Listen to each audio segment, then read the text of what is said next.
The smell of yeast and hope hung in the air at Smith's corner grocery store. Evelyn Smith, her gray hair escaping from a loose bun, watched the silent dance of dust particles in the beam of light that cut through the store. His fingers, calloused from years of counting coins and cradling customers' dreams, drummed restlessly on the worn wooden counter. The declining local economy had turned its once bustling grocery store into a stage for silence. The shelves, once quickly emptied, now stood sadly full, like forgotten actors in an abandoned theater. Evelyn sighed, her gaze wandering to the framed photo behind the register, her and Henry on opening day, their faces beaming with hope. That image now seemed like a distant echo of a more prosperous time. The tinkling of the door bell brought Evelyn out of her melancholy reflections. His eyes, accustomed to quickly assessing customers' needs, fell on an unexpected figure. A girl, no more than 12 or 13 years old, entered the store like a scared cat entering unfamiliar territory. His disheveled brown hair framed a thin face marked by premature dark circles. The clothes, although clean, told stories of many mending and washing. Evelyn watched, motionless, as the girl walked the halls. His eyes, big and hungry, fixed on the fresh bread. With a quick and stealthy movement, worthy of an illusionist, the girl grabbed a loaf of bread, hiding it under her thin coat. Evelyn's heart quickened. In all his years running the store, he had never faced such a poignant dilemma.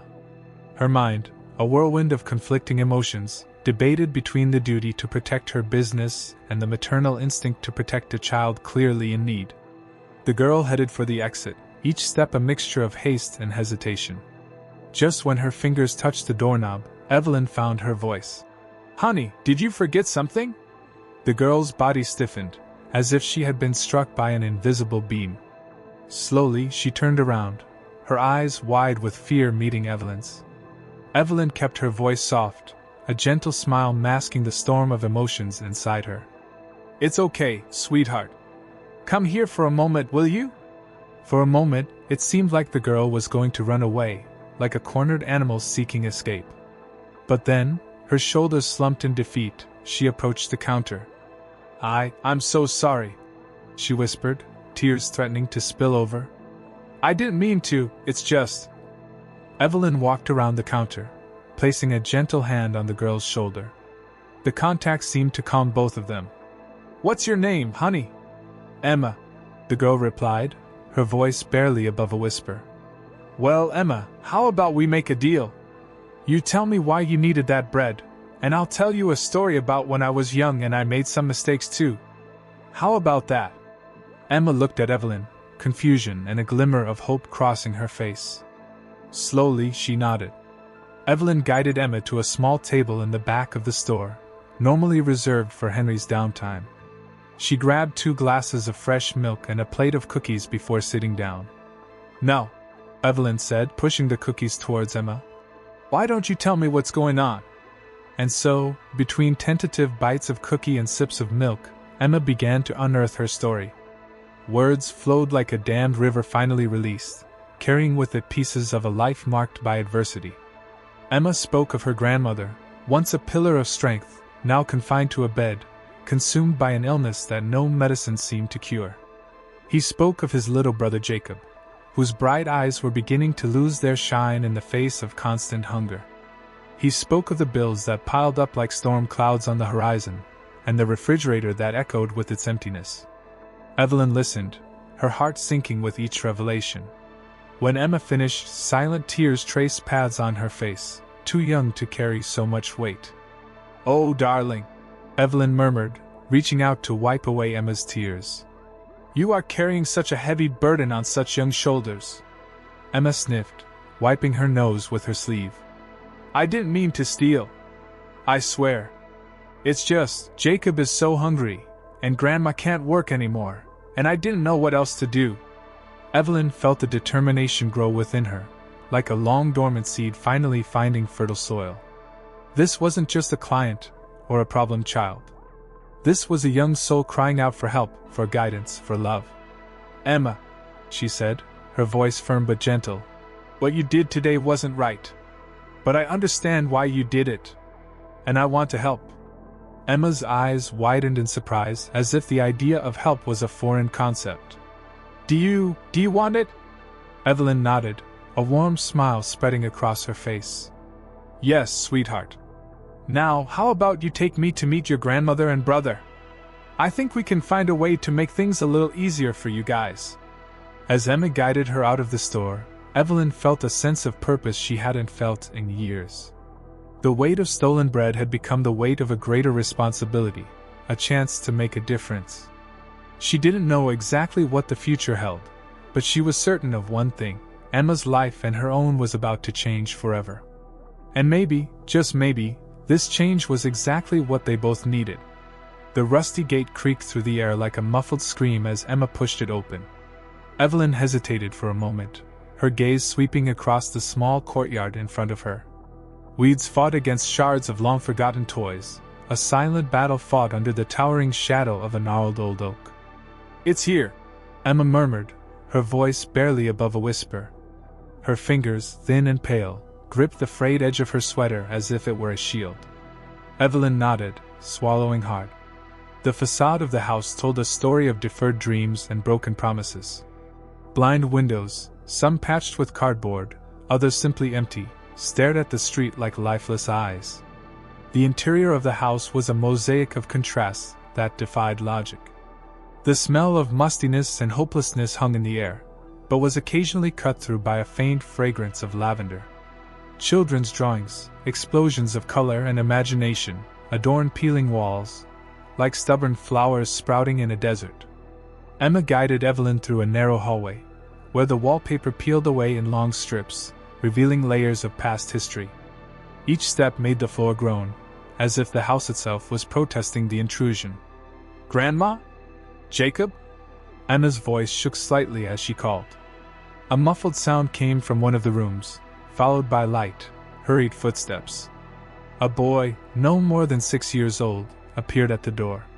His eyes, huge in his thin face, fixed on Evelyn with a mixture of curiosity and apprehension. Emma, who is she? Jacob asked, his small voice echoing in the cramped space. Emma knelt down, hugging her brother. The gesture was both protective and seeking protection. This is Mrs. Smith, Jacob. She came to help us. Evelyn felt the weight of those words. Help. Such a simple word, but loaded with so many expectations, so many possibilities. Hello, Jacob, Evelyn said, bending down to the boy's level. Her niece protested, reminding her that she was no longer as young as she liked. It's a pleasure to meet you. Jacob studied her for a moment, his eyes scanning Evelyn's face as if searching for something. Finally, he offered a shy smile, revealing a gap where a baby tooth had recently fallen out. Hi, Mrs. Smith. Did you bring food? The question hit Evelyn like a punch in the gut. Jacob's hunger wasn't just physical. It was a hunger for normality, for security, for a world where children didn't have to worry about their next meal. Before Evelyn could respond, a faint voice called from the room. Emma? Jacob? Who's there? Emma took Evelyn's hand, guiding her to the bedroom. The girl's touch was surprisingly strong, as if she feared that Evelyn might disappear if she let go. The room was small, dominated by an iron bed that looked like it had seen better times. There, propped against a pile of faded pillows, was a woman whom time and circumstance had aged prematurely. His face was a map of deep lines, each telling a story of worry and sacrifice. But his eyes shone with an inner strength that defied their fragile appearance. Grandma, Emma said softly. This is Mrs. Smith. She wants to help us. Emma and Jacob's grandmother tried to sit up, her movements slow and painful. Evelyn quickly approached, gently placing a hand on the woman's shoulder. Please don't strain yourself, Evelyn said, her voice soft but firm. I'm Evelyn Smith. I met Emma today and wanted to see if there was anything I could do to help. The older woman's eyes filled with tears, shining like diamonds in the dim light. Oh, Emma, she whispered. What did you do? Emma hung her head, silent tears tracing paths down her pale cheeks. I'm so sorry, Grandma. I just wanted to bring us something to eat. The silence that followed was heavy, filled with shame, fear, and a love so deep it made Evelyn's heart ache. "There's no need for an apology," Evelyn said firmly, surprising herself at the strength in her own voice. "What matters now is that we find a solution together." In the hours that followed, Evelyn listened to the family's story, each word painting a picture of struggle and resilience. Her grandmother, Margaret, had been a seamstress, her deft hands creating beauty from scraps. But illness had robbed her of her strength, leaving her unable to support her orphaned grandchildren. As Margaret spoke, her weak voice gaining strength with each word, Evelyn watched Emma and Jacob. The girl prepared weak tea, stretching out the few leaves that remained as if they were precious treasures. Jacob huddled in a corner, drawing on a crumpled piece of paper with an almost worn-out pencil, creating colorful worlds that contrasted drastically with the reality around him. Evelyn's determination grew with each moment, like a seed planted in fertile soil. This wasn't just a family in need. It was a family that, despite everything, still fought to maintain their dignity and love for each other. "Margaret," Evelyn said finally, the name coming out like a promise. "I want to help. Not just today, but in the days to come. We can start with food and basic supplies, but we also need to think about long-term solutions." Margaret's eyes filled with tears again, this time with relief and gratitude. "Mrs. Smith, I don't know how to thank you. We don't want to be a burden on anyone, but—" Evelyn took Margaret's hand, feeling the calluses from years of hard work beneath her fingers. "You are not a burden. You are part of our community, and communities look out for each other." In that moment, Evelyn made a silent promise, not just to Margaret, Emma, and Jacob, but to herself. She would do more than just provide food. She would make sure these children had a chance at a better future. A future where their smiles were not dimmed by the shadow of need. "Emma, Jacob," Evelyn called, her voice filled with renewed energy. "How about you guys come with me to the store tomorrow? We could use some help organizing the shelves, and I'm sure we'll find something delicious for lunch." The children's faces lit up, a gleam of hope replacing the fear in their eyes. It was like seeing the sun rising after a long stormy night. As she prepared to leave, Evelyn felt a hand touch her arm. It was Margaret, her eyes shining with a mix of gratitude and concern that made Evelyn's heart clench. "Mrs. Smith," she said softly, her voice carrying a weight beyond words, "I don't know how much longer I have. These two, they are all I have left in the world. Promise me that we'll take care of them when I can no longer." Evelyn felt the weight of those words, the responsibility they carried. It was more than a request. It was the legacy of a lifetime of love and sacrifice being passed on. Without hesitation, she replied, "I promise, Margaret. They will be safe and loved." As she left the house that night, Evelyn knew her life had changed irrevocably. What had started as an ordinary day at the grocery store had turned into the beginning of a journey that would test her compassion, her strength, and her ability to love unconditionally. Looking up at the Lancaster night sky, where the stars struggled to shine through the city's light pollution, Evelyn made another silent promise. She would do everything in her power to ensure that Emma and Jacob had the chance at a bright future. A future where your own inner lights could shine unhindered. Dawn painted the Lancaster sky in soft shades of pink and orange as Evelyn opened the doors to Smith's Corner grocery store. The crisp morning air carried promises of a new beginning, not just for the day, but for the lives that had become intertwined in such unexpected ways. Evelyn had barely finished organizing the first shelf when she heard the doorbell. Emma and Jacob entered hesitantly, their eyes scanning the store with a mix of fascination and apprehension. "Good morning, children," Evelyn smiled, her heart warming at the sight of her siblings. "Ready for a day of work and play?" Jacob nodded enthusiastically, while Emma offered a shy smile.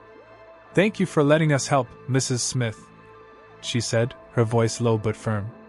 Evelyn guided the children through the store, showing them the tasks for the day. Jacob was in charge of organizing the cans on the lowest shelf, his face scrunched up in concentration as he carefully lined up each item. Emma, in turn, helped Evelyn replenish the fresh produce, her nimble fingers handling fruits and vegetables with surprising delicacy. As they worked, Evelyn watched the children carefully. Jacob hummed softly, inventing a happy melody that contrasted with the seriousness of his task. Emma, on the other hand, moved with silent efficiency, her eyes occasionally darting toward the door, as if expecting someone to enter at any moment. "Emma," Evelyn called softly. "Is everything okay?" The girl stopped, a bright red apple in her hands. I'm just worried about Grandma," she admitted, her voice barely above a whisper. "What if she needs us?" Evelyn felt her heart sink. Placing a gentle hand on Emma's shoulder, she said, "I understand your concern, dear. But remember, the nurse we hired is there with her. Your grandmother is in good hands." Emma nodded, but Evelyn could see that worry still lingered in her eyes. It was then that an idea emerged. "How about we do something special for your grandmother today?" Evelyn suggested, a smile forming on her lips. "We can prepare a basket with her favorite things." Emma's eyes lit up, and even Jacob looked up from his task, interested. "She loves strawberries," Emma said, a genuine smile appearing on her face for the first time that day. "And chamomile tea." "Perfect!" Evelyn exclaimed. "Let's put together the prettiest basket your grandmother has ever seen." The next few hours passed in a whirlwind of activity. Emma and Jacob ran around the store, carefully selecting each item for the basket. Evelyn watched them, her heart filling with an emotion she couldn't fully name. It was a mixture of joy, tenderness, and a twinge of sadness for what these children had faced. When the basket was ready, decorated with a colorful bough that Jacob had chosen, Evelyn noticed that the sun was already high in the sky. "Lunchtime, kids," she announced. "How about we have a picnic in the park?" The suggestion was met with enthusiasm, and soon they were sitting on a park bench, sandwiches in hand and the gentle summer breeze caressing their faces. It was during this moment of calm that Jacob, with the characteristic innocence of a child, asked the question that had been hanging in the air for days. "Mrs. Smith, will you be our new grandma when Grandma Margaret goes to heaven?" Evelyn's sandwich stopped halfway to her mouth. She looked at Emma, who had frozen, her wide eyes fixed on Evelyn. Evelyn took a deep breath, choosing her words carefully. "Jacob, Emma," she began, her voice soft but firm. "No one can replace your grandmother. She is one of a kind and will always have a special place in your hearts." She paused, feeling the weight of the moment. "But if you will allow me, I would like to be a part of your lives. Not to replace someone, but to add more love, more support." Emma, who had remained silent, finally spoke, her voice trembling. Do you really want this? Even though you know about what I did at the store?" Evelyn felt her heart break a little. She knelt in front of Emma, holding her hands in hers. "Emma, darling, what happened at the store was a moment of despair. It doesn't define who you are.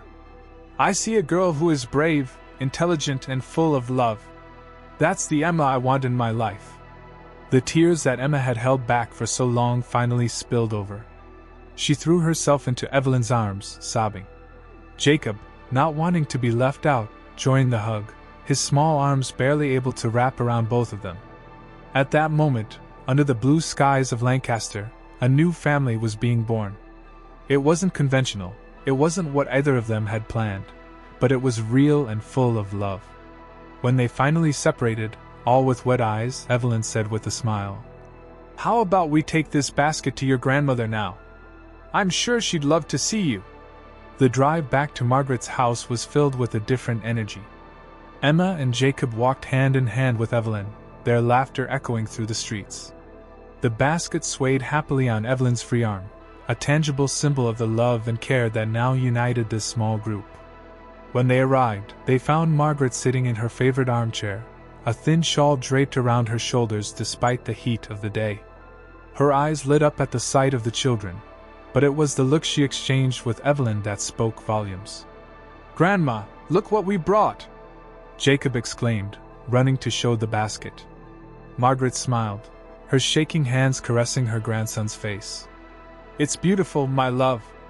You are so kind."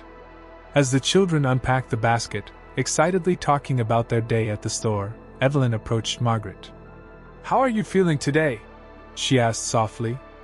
Margaret took Evelyn's hand, squeezing it with surprising strength. Better than I've been in a long time, Evelyn. Seeing these kids happy, it's the best medicine I could ask for. The two women shared a look of mutual understanding. Words were not necessary. They both knew that Margaret's time was limited, but they also knew that the children would be well taken care of. As the afternoon progressed, filled with stories, laughter, and the comforting scent of chamomile tea, Evelyn felt a sense of peace settle over her. The future was still uncertain, there would be challenges ahead, but at that moment, in that modest room full of love, she knew they had found something precious. A family. Not defined by blood, but by choice, by love, and by a shared desire to care for each other. When it was finally time to leave, Evelyn hugged each of them, including Margaret. "Tomorrow is another day," she said, "and we will be here to face it together." Autumn has arrived in Lancaster, painting the trees with shades of red and gold. The leaves danced in the air, carried by a cool breeze that whispered promises of change. In Evelyn Smith's house, an atmosphere of expectation hung in the air. Emma stood in front of the mirror, nervously adjusting the collar of her new blouse. His fingers, once so accustomed to patches and worn fabric, now touched the soft cotton with reverence. On the other side of the corridor, Jacob's laughter echoed, mixed with the deep and warm voice of Henry, Evelyn's husband. "Emma, darling," Evelyn's voice called softly from the doorway. "Are you ready?" The girl turned around, a shy smile playing on her lips. "Almost, Evelyn. It's weird, you know. All of it." Evelyn entered the room, sitting on the edge of the bed. She patted the space beside her, inviting Emma to join her. The girl obeyed, her body still tense with a mix of emotions. "I know it's been a roller coaster of emotions for you and Jacob," Evelyn began, her voice soft but firm. "Losing your grandmother, coming to live with us, those are huge changes." Emma nodded, tears glistening in her eyes. "I miss her every day," she whispered. "Sometimes I wake up thinking I'm going to hear your voice, asking me to make tea." Evelyn wrapped Emma in a tight hug, feeling the girl's body shake with suppressed sobs. "Your grandmother will always be a part of you, Emma. The love she had for you and Jacob, the sacrifice she made, it lives on in both of you." For a few moments they stayed like that, holding each other, the silence filled only by Emma's soft sobs and the distant sound of laughter coming from Jacob's room. Finally, Emma pulled away, wiping her tears with the back of her hands. "Evelyn," she said, her voice shaking slightly, "do you think she would be happy with this? With us living here?" Evelyn's heart sank at the vulnerability in Emma's voice. "Oh, darling," she replied, holding the girl's hands in hers, "I'm sure she's overjoyed. All your grandmother wanted was to see you and Jacob safe, loved, and with a bright future ahead of you. And that's exactly it. That Henry and I want to give you." A hesitant smile began to form on Emma's lips. "Even after what I did. Stealing from the store." Evelyn held Emma's face in her hands, looking straight into her eyes. "Emma, that day at the store was the start of something wonderful. It was the day our lives crossed, the day I discovered my heart had room to love even more. You and Jacob are a gift, not a burden." The words seemed to touch something deep inside Emma. His shoulders visibly relaxed, as if an invisible weight had been lifted. "Now," Evelyn said, standing up and extending her hand to Emma, "how about we go downstairs? We have a celebration to start." Together, they went down the stairs, where Henry and Jacob were already waiting. The living room had been transformed. Colorful balloons floated from the ceiling, a banner reading, "Welcome to the family, Emma and Jacob." It hung over the fireplace, and a table full of delicacies occupied the center of the room. "Surprise!" Henry and Jacob shouted in unison, their faces lit up with huge smiles. Emma stopped on the top step, her eyes wide with astonishment. "Is this for us?" Henry approached, his gentle smile contrasting with his imposing figure. "Of course it is, sweetheart. Today is a special day. It's the day we officially become a family." Jacob ran to hug his sister, almost knocking her over in the process. "Emma, look! There's cake and everything. Emma's laughter, genuine and carefree, filled the room. It was a sound that Evelyn and Henry had longed to hear since the children arrived weeks ago. As the little celebration unfolded, with games, laughter, and lots of treats, Evelyn couldn't help but reflect on the journey that brought them here. From the shadows of poverty and despair to the light of love and hope, Emma and Jacob had blossomed like flowers after a long drought. Later, as the sun began to set, casting golden rays through the windows, the family gathered on the back porch. The backyard, once an empty space, now boasted a small garden, a joint project everyone had worked on over the past few weeks. "You know," Henry began, his voice thick with emotion. "When Evelyn first told me about you two, I confess I was a little apprehensive. We didn't know anything about being parents." Emma and Jacob looked at him, their faces attentive and curious. "But now," he continued, "I can't imagine our life without you. It's like there are missing pieces to our puzzle, and you two filled them perfectly." Evelyn took Henry's hand, feeling the emotion in his words. "You have given us a new purpose," she added. "They reminded us of the power of love, compassion, and second chances." Emma, who was sitting between Evelyn and Henry, hugged them both. "You saved us," she said, her voice breaking. "Not just from going hungry or homeless, but they saved us from losing hope." Jacob, always the more expressive of the two, jumped up from his seat and hugged everyone together. "We're a real family now," he exclaimed, his joy contagious. As the sky turned pink and orange, the new Smith family stood there, embracing each other, each lost in their own thoughts and emotions. For Evelyn and Henry, it was the realization of a dream they didn't even know they had. For Emma and Jacob, it was the beginning of a new life, full of possibilities and love. The future, which had once seemed so uncertain and frightening, now shone with promise. There would be challenges, of course, adapting to new family dynamics, dealing with memories of the past, facing the outside world. But now, they would face all of this together, as a family. As the first stars began to dot the sky, Evelyn looked at the faces around her, Henry's gentle smile, Jacob's bright eyes, Emma's serene countenance, and felt a wave of gratitude so intense it almost left her feeling helpless. Breath. Smith's Corner grocery store, once just a business, had become the catalyst for something much bigger. It was the place where destinies intersected, where compassion triumphed over judgment, and where love proved stronger than any adversity. As night fell over Lancaster, the Smith family entered their home, leaving behind a day that marked not an end, but a new beginning. A beginning full of promises, renewed dreams, and above all, a love that transcended blood ties, a love chosen, nurtured, and celebrated every day.